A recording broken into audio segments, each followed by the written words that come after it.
আসসালামু আলাইকুম। চলে আসলাম আরেকটা ছোট্ট একটা ব্লগ নিয়ে, নিহার রায়ন ব্লগ থেকে চলে আসলাম।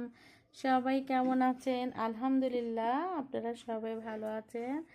আপনাদের দোয়ায় আমিও ভালো আছি। এই তো আজকে চালের রুটি বানাচ্ছি, মানে চালের গুঁড়ি দিয়ে রুটি বানাচ্ছি। আমি আসলে কখনো এভাবে চালের রুটি বানাইনি। আজকে আমি চালের রুটি বানাচ্ছি, সেটা আপনাদের সাথে শেয়ার করতেছি। কারা কারা চালের রুটি খেতে পছন্দ করেন আমাকে কমেন্ট করে জানাবেন। আসলে আমি একটু চালের রুটি কম খাই, কিন্তু আপনাদের ভাইয়া অনেক বেশি পছন্দ করে, অনেক বেশি লাইক করে। তার আছে আপনাদের ভাইয়ার জন্য কালকে সকালের জন্য আমি চালের রুটিটি বানিয়ে রেখেছি। একটা আপনাদেরকে বানিয়ে রেখেছি, এই তো দেখতে পাচ্ছেন আমি চালের রুটিটা। চারপাশে কেমন জানি আঁকা বাঁকার মতো হয়ে আছে। থাক, যাই হোক না কেন, যে এটাটুকু আলহামদুলিল্লাহ। আমি এভাবে করে একটা একটা করে সবগুলো চালের রুটি বানিয়ে নিচ্ছি। এই তো দেখতে পাচ্ছি, যখন আমি বেলতেছি তখন চারিদিকে কেমন জানি মাটির মতো ফেটে যাচ্ছে। কেন ফেটে যাচ্ছে আমি বলতে পারবো না। আমি কিন্তু খুব সুন্দর করে কাইটি ধরেছি, ভালো করে গরম পানি দিয়ে মথে নিয়েছি। তারপরে এমন হচ্ছে কিনা জানি না। যদি কেউ জেনে থাকেন আমাকে অবশ্যই কমেন্ট করে জানাবেন। এই তো দেখতে পাচ্ছেন, তাহলে আপনারা আমার এই ভিডিওটা সম্পূর্ণ দেখতে থাকুন। এই তো দেখতে পাচ্ছেন আমি ফাইনালি প্রায় অনেকটা চালের রুটি বানিয়ে ফেললাম। দেখতে পাচ্ছেন অনেকটা। এবার ফাইনালি প্রথম তো বাঁকা হয়েছে, কিন্তু দেখতেন শেষ পর্যায়ে এগুলো একদম গোল গোল হয়েছে। আসলে কেউ কখনো মায়ের পেট থেকে শিখে আসে না, সব কিছু নিজের আগ্রহ করে শিখতে হয়। আমিও নিজের আগ্রহ করে শিখে নিলাম। দেখতে পাচ্ছেন অনেক গোল হয়েছে। এখন প্রথমগুলো হয়নি, আলহামদুলিল্লাহ এভাবে করে আমিও সামনে আবার গোল করে বানাতে পারবো। আমি আপনাদেরকে একটা দেখাই রান্না করে। এখন আমার তাওয়াটা গরম হয়ে গেছে, আমি এখন এখানে দিয়ে দিচ্ছি চালের রুটি। একটু কয়েকটা কয়েক সেকেন্ড ওয়েট করতে হবে, আবার চালের রুটিটা বেশি হলে হবে না। এই তো এখন আমার চালের রুটিটা আমি একটু উল্টিয়ে দিই। এই তো এভাবে উল্টে দাও একটা কাপড়ের সাহায্যে। আপনারা ঠিক এভাবে করবেন, তাহলে আপনার চালের রুটিটা একটু ফুলকো হয়ে যাবে। দেখতে পাচ্ছেন অনেক।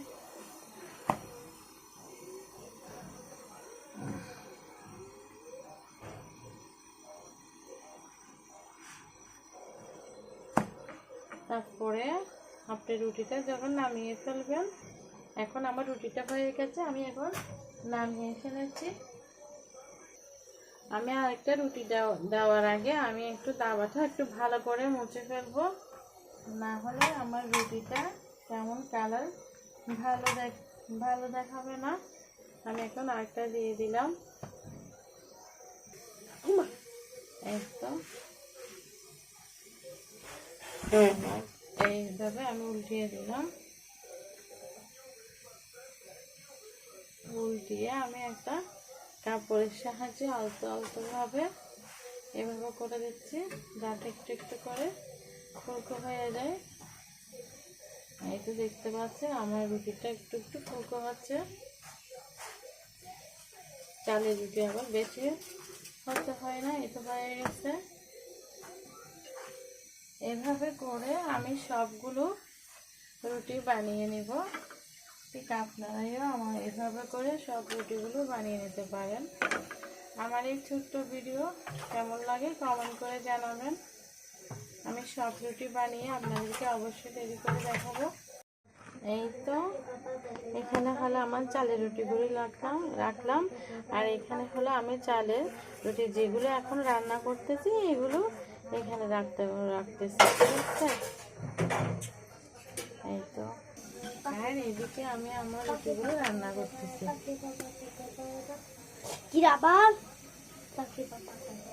আমার রুটিগুলো একটু একটু ফুলকো হচ্ছে, তার মানে আমার রুটি যেটা আমি মলেছি গরম পানিতে, তার মানে এটা অনেক পারফেক্টভাবে হয়েছে। এইভাবে করে আমি আমার সম্পূর্ণ রুটিগুলো বানিয়ে ফেলতেছি। তাহলে আপনারা ভিডিওটা দেখতে থাকুন, আমি সম্পূর্ণ রুটিগুলো বানিয়ে নিচ্ছি। এখানে বাসায় কেউ নেই, আমি আমার ছেলের জন্য আর আমার ছেলের জন্য চা বানিয়ে নিচ্ছি। এখানে একটু পাউডার দুধ দিলাম এবং চিনি দিলাম, বাচ্চার জন্য পাউডার দুধ দিলাম, একটু চিনি দিলাম। থেকে একটা পিঁপড়া চলে আসছে।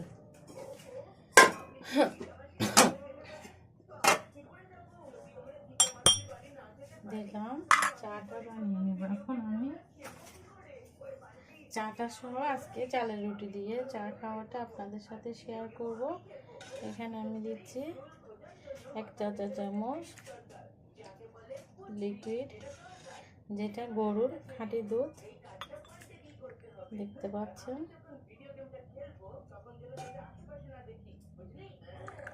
2 চা চামচ করে দিচ্ছি লিকুইড খাঁটি গরুর দুধটা। নেওয়ার পরে আমি এখানে চাটা বানিয়ে নেব।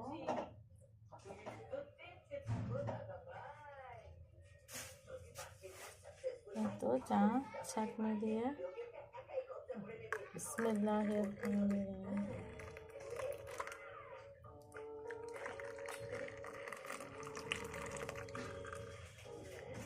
সব পড়ে আছে, তার সমস্যা নেই, আমি মুছে নেব। দেখতে পাচ্ছেন, এই তো চাটা আসলে অনেক সুন্দর হয়েছে, কালারটা অনেক সুন্দর এসেছে। অনেকে গরুর দুধ সিদ্ধ করে ওখানে চা পাতা দিয়ে চাটা বানিয়ে ফেলে, কারণ যাদের ফ্যামিলি মেম্বার বেশি, আমার ফ্যামিলি মেম্বার কেউ নাই, তাই আমি এভাবে করে চা বানাই সবসময়। তারপরে আমার চাটা অনেকেই পছন্দ করে, যদি কেউ, আমি ওখানে একটু ছানা দিয়ে দিচ্ছি। আমার ভালো মতো আজকে ছানা বসে নাই, কারণ দুধটা আমি আজকে নিয়ে আসলাম, তো আজকে ছানাটা বসে নাই ভালো মতো। চাটা কিন্তু কালকে খেলে, কালকে অবশ্যই আমার চাতে ছানা বসে যাবে।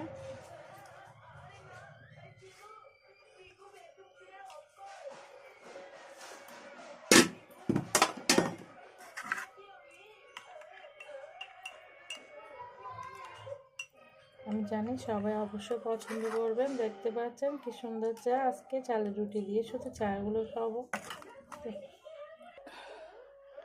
এই তো দেখতে পাচ্ছেন আমি চালের রুটিগুলো বানিয়ে ফেললাম, অনেক আপনাদের সাথে শেয়ার করেছি। দেখতে পাচ্ছেন এখানে অনেকগুলো রুটি বানিয়েছি, একদম এখন দেখতেছি অনেক সফট হয়েছে। আমি এখন এই রুটিগুলো এখন আমরা গরুর দুধ দিয়ে, চানা দিয়ে এবং চা দিয়ে সুন্দর করে খাবো।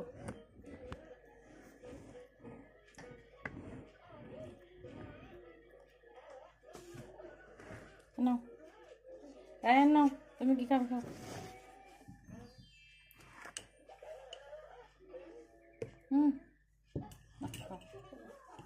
রুটি ছিঁড়ে দিব না, এরকম করে খাবে। আচ্ছা আগে এরকম না, এরকম নাও, পরে খেতে পারবে। বিসমিল্লাহ বলে খাও, বলো বিসমিল্লাহি রহমানির রাহিম। আগে দেখি চাটা কেমন হয়েছে, আশা করি আপনাদেরও অনেক ভালো লাগবে। বিসমিল্লাহি রহমানির রাহিম। মাশাআল্লাহ, অনেক সুন্দর হয়েছে। দেখি রুটি দিয়ে কেমন হয়। এই তো রুটি,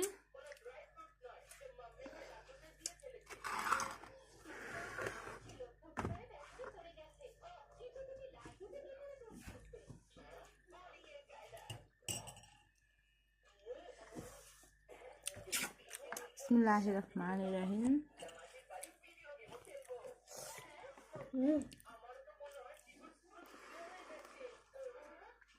মাশাআল্লাহ, অনেক সুন্দর হয়েছে, অনেক ভালো লাগতেছে খেতে। এই চালের রুটি দিয়ে চা দিয়ে খাওয়াটা আপনাদের সাথে শেয়ার করেছি। আলহামদুলিল্লাহ, আপনারাই ওইভাবে বাসায় বানিয়ে খাবেন। গরম গরম অনেকে চালের রুটি ফ্রিজ রেখে দেয় প্রায় 3-4 দিন, এটা পরে গরম গরম খাই। আসলে এটা আমার ভালো লাগে না। আমি সব কিছু টাটকা টাটকা রান্না করে খাওয়াটা বেশি পছন্দ করি।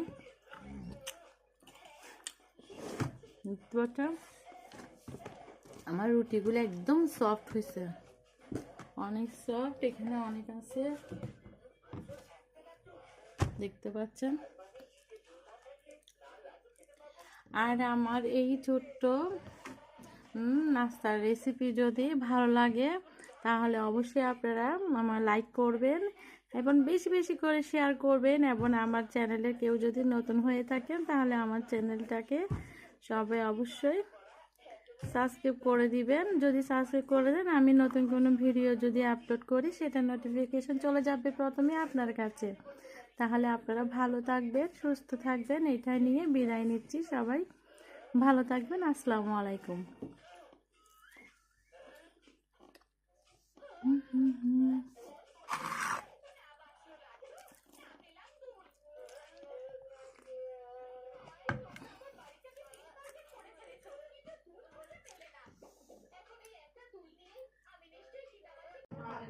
যাও রুমে যাও, আসতেছি।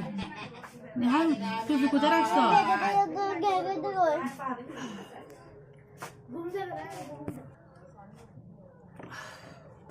মাঝে মেঘায় মাঝে মেঘায়